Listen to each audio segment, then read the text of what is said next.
What'd you get? Libra. All right. All right. The then. Libras. Do you know? Okay, there's where Virgo is. Oh, yeah. You can just see it. We can just dwell over here. Let's see. I'm going to do an oracle card for Libra. Start with the Oracle. Yeah. Love yourself first. Love yourself first popped up. Your self-respect makes you more romantically attractive.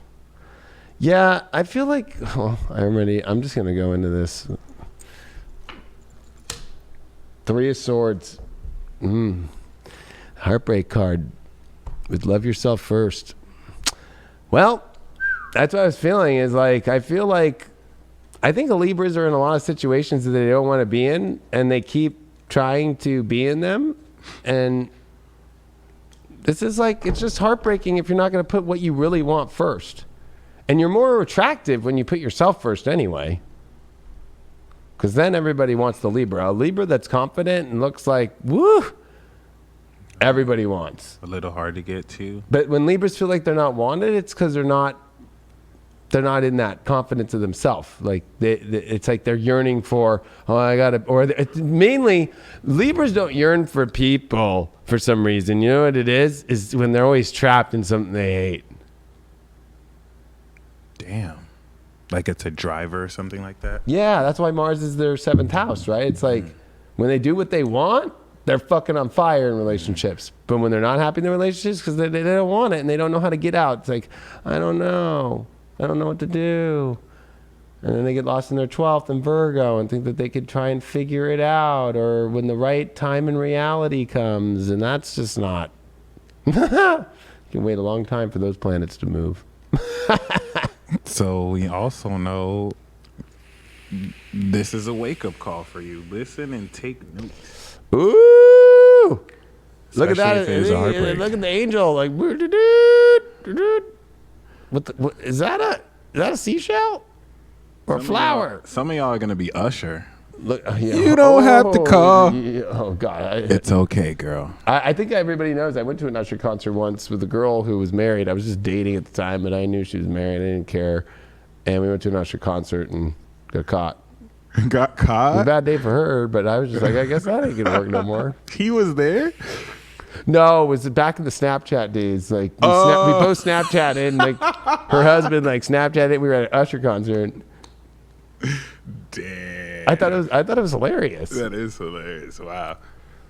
People can call me a piece of shit, but it was just the way it was. Like, we dated actually in 2012, so it was one of those. It was one of those kind of weird things. The star reversed. Ooh, afraid to start that new story from the divine, and not wanting to almost like step into that wake up call.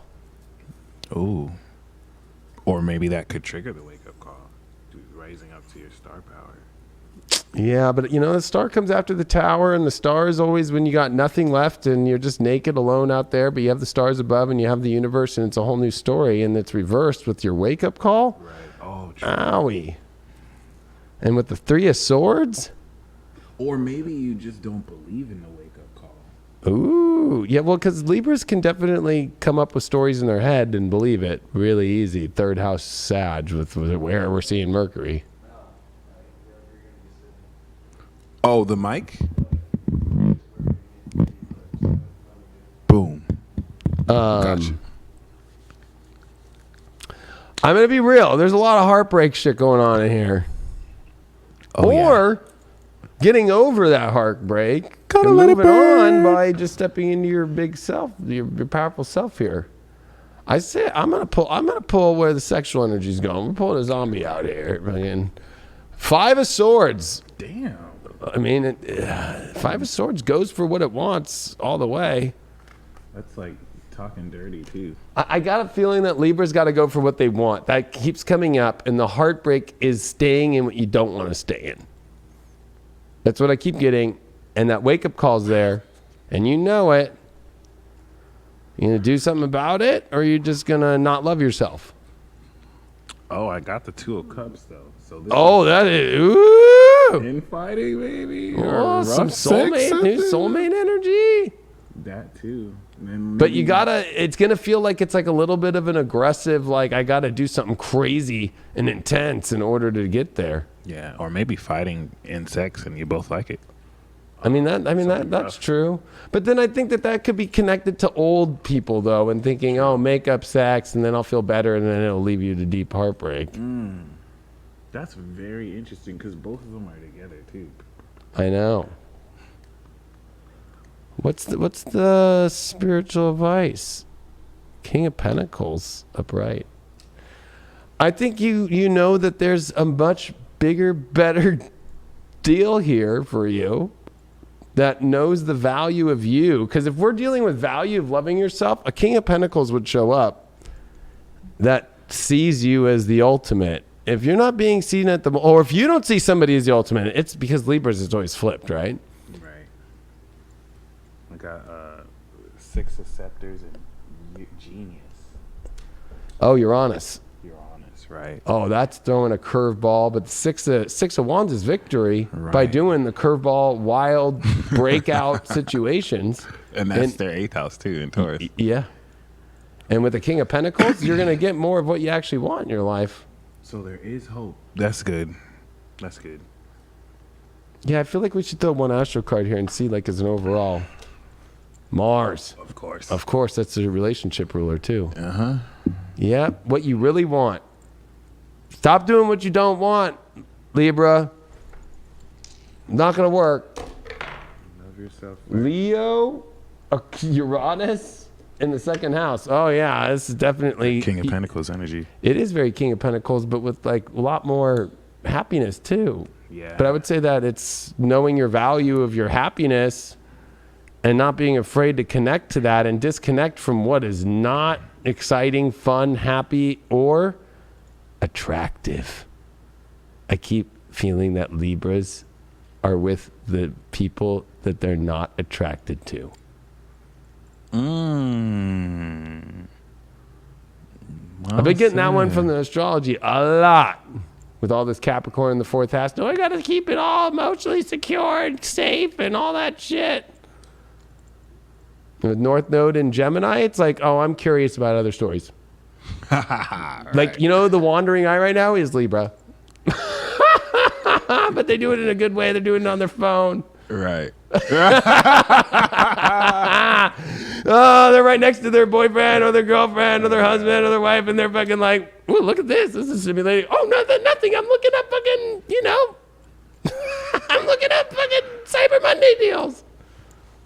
That's amazing. They're part It's time to give yourself a Cyber Monday deal. That was a mixed, assorted bag. That's what I like. Yeah. That's why I like the show. It's fucking fun. All right. Who's next? I like you picking them. Who we got?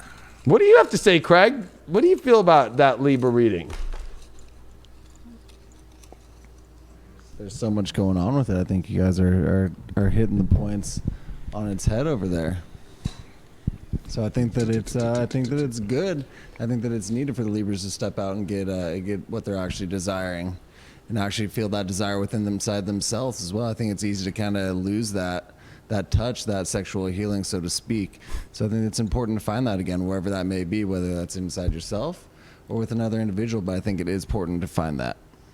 What do you feel, Craig, about people, like if they're not interested or attracted to their partner and they're lost in their phone looking at something else, or especially since it's Gemini 9th house, that means that their DMs and their Facebook Messenger is popping. If you were a Scorpio and you were with the Libra and they were on that phone all day and you heard the ding and then, no, turn that off to mute, and then, oh, I'm gone up on the phone. How would you handle that?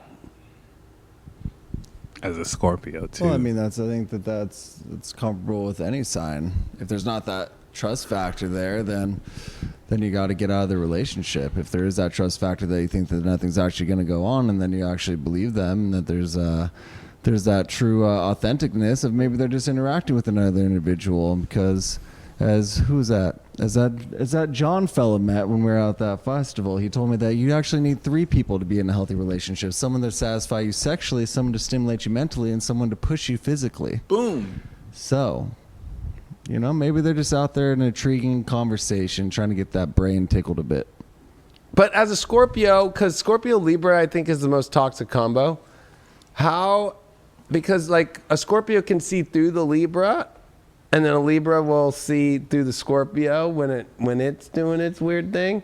But it's like, how would you call that out? Would you just be like, I don't have trust in you anymore, and yeah, 100%. I'm done? Or would it just be like, oh, I caught that? Yeah, I mean, it's not necessarily even a conversation needs to be had. Either you call them out for the bullshit, and then it gets settled, or there's some shit there that needs to be taken out to the trash. So it's not necessarily need to be a long conversation. It's just like, what the fuck's going on that phone over there? Well, I'm asking because they're about to get a big wake-up call this week, and I got a feeling they're gonna, if they don't go through with what they want to do and just like end the situation or stop the situation, then they're gonna have somebody like Craig call them out. Yeah, I mean, when it needs to have that conversation, but it doesn't need to be a full conversation. There's some shady shit going on, and there's not. Yeah. And you can tell when people are lying. Well, we like to think that, but we've all been lied to. Even the Scorpio over here has been lied to and bamboozled once or twice. That's why I ask Scorpio. They call it out. Yeah. What's the next sign?